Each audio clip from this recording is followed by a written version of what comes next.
आप सभी भाई बहनों का आध्यात्मिक ज्ञानात्मक चैनल की बड़ी शिक्षा छोटा संदेश ज्ञान कक्षा में एक बार फिर स्वागत है। आज की चर्चा का विषय है नीतिगत निर्णय और दूसरी पंक्ति में हमने लिखा है राज जमा नीति। केवल राज शब्द को ही आज हमने केवल रंगीन रंग से दर्शाया है। बाकी सभी के सभी शब्द देखिए सफेद रंग से, यानी कि आज की वीडियो में राजसी स्थिति का भी एक विशेष ज्ञान है और सात्विक स्थितियों का तो विशेष शब्दों द्वारा ही हमने एक संकेत दिए हैं कि ये सभी सात्विक स्थितियां हैं। सर्वप्रथम देखिए नीति शब्द के अर्थ को समझ लेते हैं। भले ही ये नीति शब्द देखिए आपके हमारे व्यवहार में अक्सर बोल दिया जाता है और राजनीति शब्द तो बहुत ही अधिक बोला जाता है, और कभी कभी कुछ हम कहते हैं ना भाई इस विषय पे तो कम से कम राजनीति नहीं होनी चाहिए। देखिए नीति का अभिप्राय एक रूपरेखा से है, एक रूपरेखा जो कार्य करने की दिशा की ओर बनाई जाती है।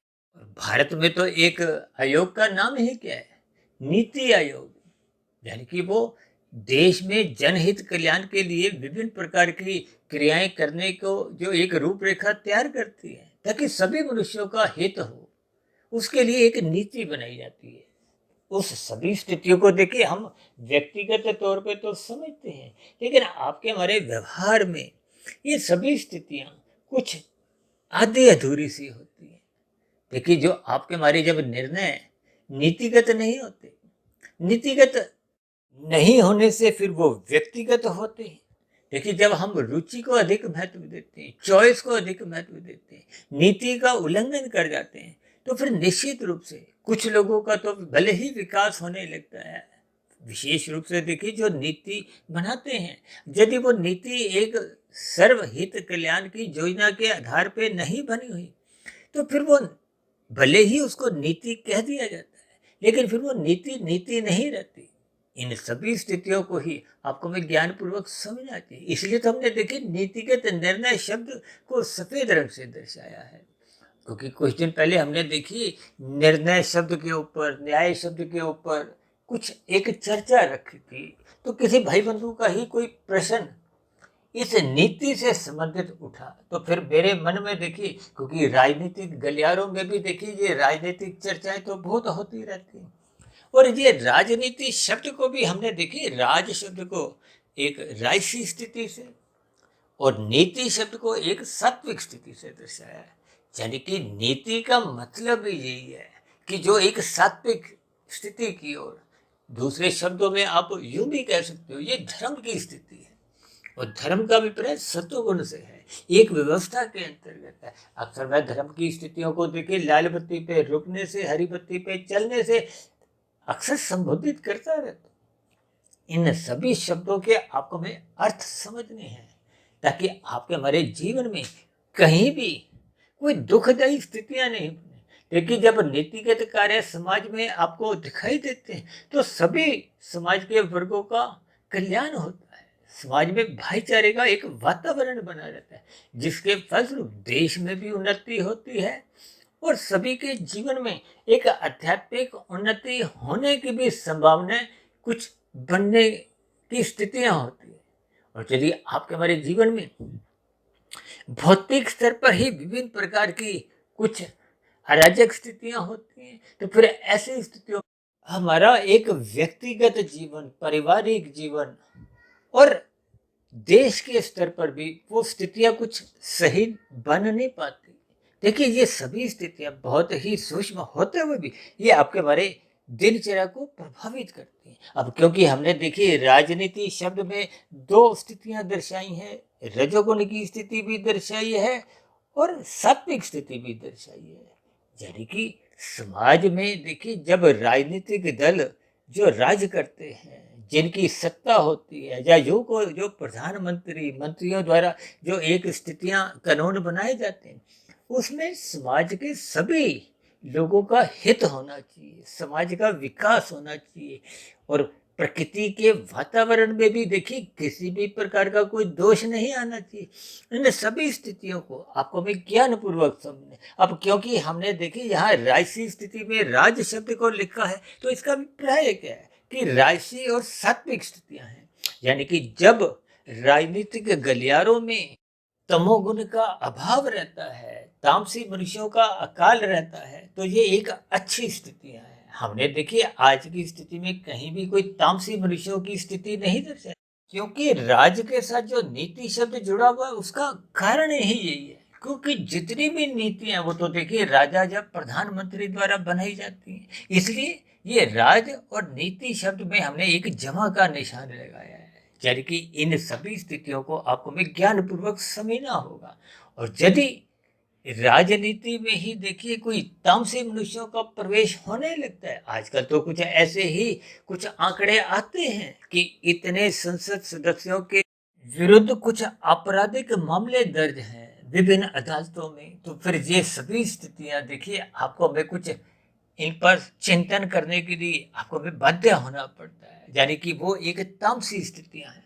लेकिन जब किसी के विरुद्ध कोई अपराध का दोष भले ही अभी निर्धारित नहीं भी हुआ हो, यानी कि वो अपराध की श्रेणी में नहीं हो, अभी मात्र एक आरोप की स्थितियां ही हो, लेकिन फिर भी देखिए तमोगुण की स्थितियां कुछ अच्छी नहीं मानी जाती।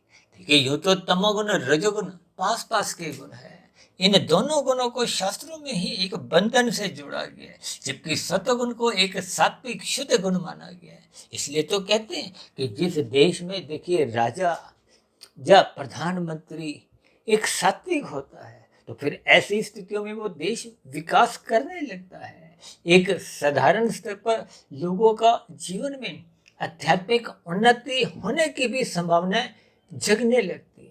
लेकिन जब भौतिक स्तर पर ही आपके हमारी कुछ विषमताएं होती हैं, तो फिर ऐसी स्थितियों में आध्यात्मिक उन्नति की संभावना बन नहीं पाती। इसलिए मेरी आप सभी भाई बहनों से विनती है, क्योंकि हम सभी एक सामान्य मनुष्य ही देखिए ये जो नीतियां बनाते हैं वो इसके पीछे का कारण क्या है कि हम जिन लोगों को संसद में चुनकर भेजते हैं उन्हीं चुने गए लोगों द्वारा ही कुछ नीतियां बनाई जाती हैं।